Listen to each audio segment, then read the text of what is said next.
Hey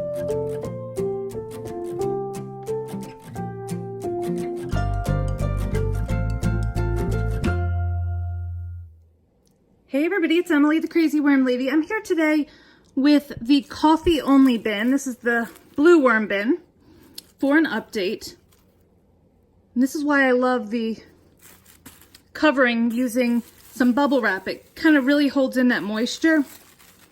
You can see how much more moist it is where the bubble wrap was in comparison to the edges where it's quite dry. See this feisty little guy? These guys are so fast. Blue worms are very distinctive in the way they pull their body.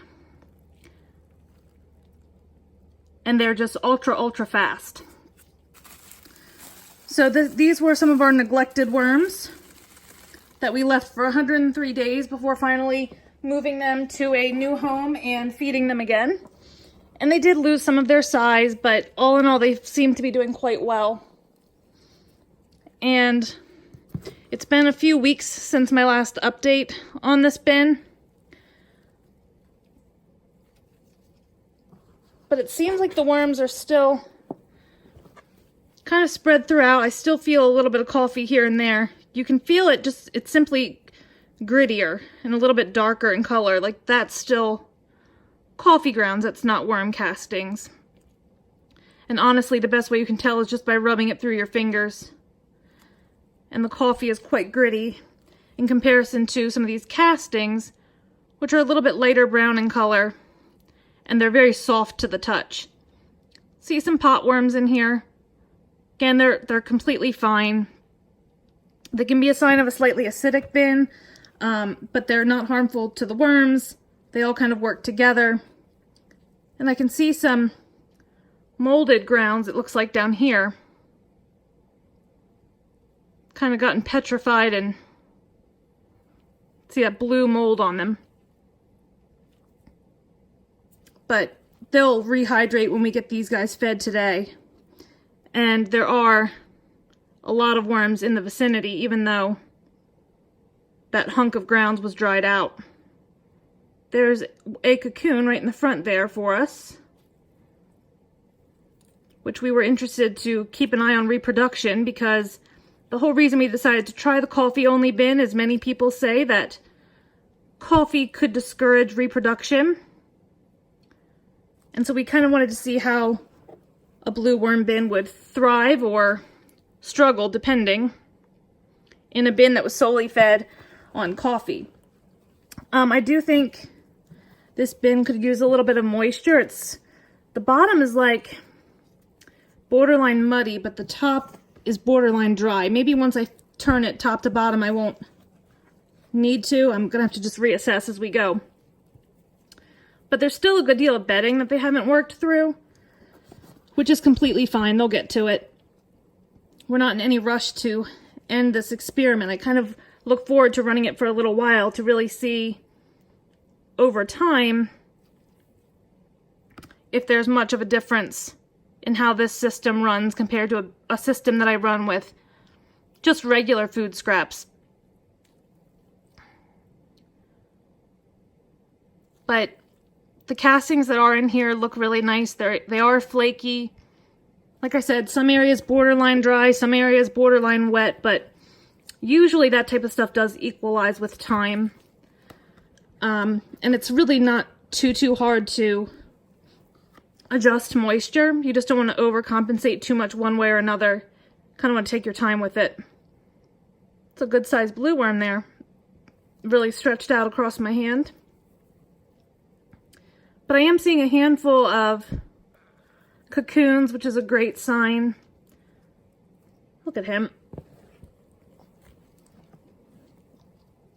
But I mean, this bin is actually quite full of worms. I'm rather surprised at how well they're doing. I didn't really think we had this many, so either they're reproducing or I just underestimated how many worms we have. But there are some, like I said, pockets where I feel some grounds that haven't completely been processed, but for the most part, it's all gone. And in staying with my typical type way of doing things. I think I'm going to feed really aggressively, especially if I'm going to be a little bit slow with some of my updates. I need to make sure that I keep plenty of food in here to keep them working and hopefully reproducing as well. So I just really cleared this side all the way down to the bottom. As you can see, there's no standing liquid. I have no holes in the bottoms of any of my systems.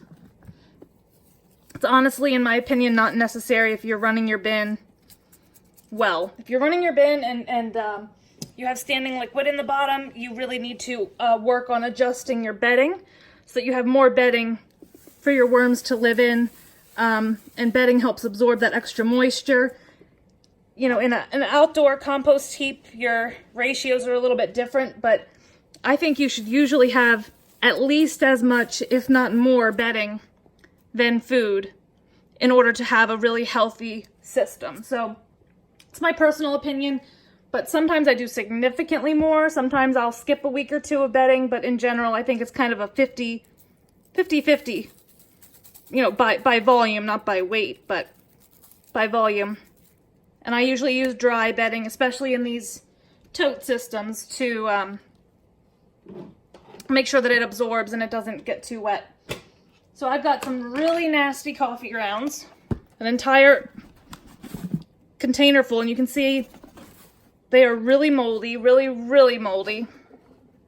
There's like mold growing on the inside of the container here.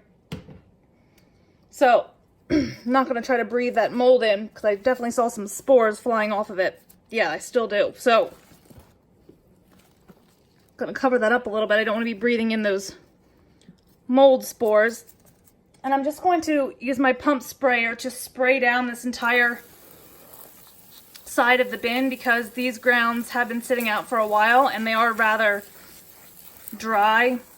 I think probably feeding all that mold, they dried out a little bit. So spraying this down really well will definitely serve us well to make sure that the worms can work into this area in a relatively quickly fashion.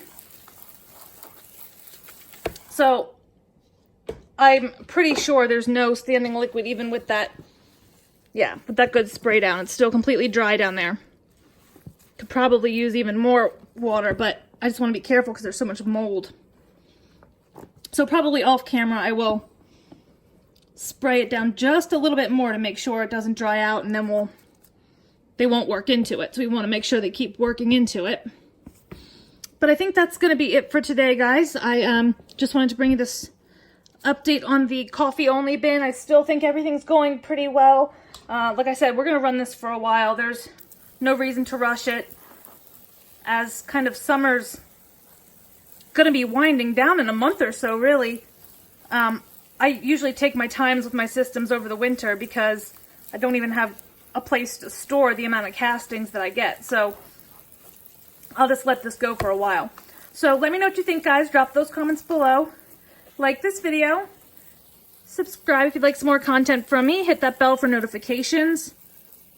And I'll be back with you guys real soon for an update. Have a great day.